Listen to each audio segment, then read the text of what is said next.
कलाई के, खुश रखे बहिनी के फर्ज होला भाई के। खुश रखे बहिनी के फर्ज होला भाई के।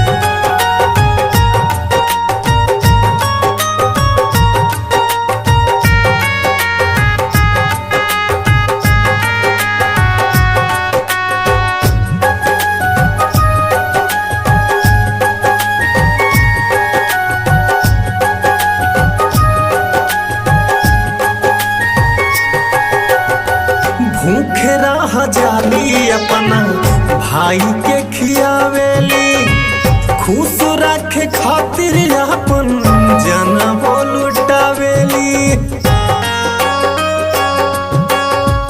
भूखे रह जाली अपना भाई के खियावेली, खुश रखे खातिर अपन जनम लुटावेली। भैया से प्यार मांगे, भैया से प्यार मांगे, राख के बंधाई के।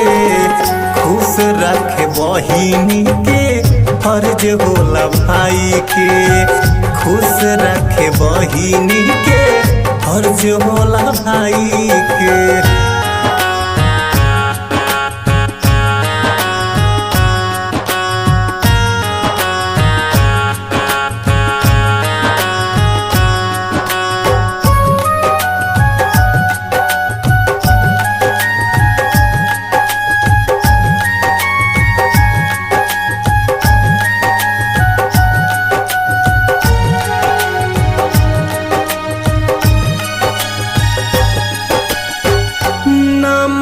धन दौलत न चाही रुपैया, राखी बांधे खातिर चाही भाई के कलैया।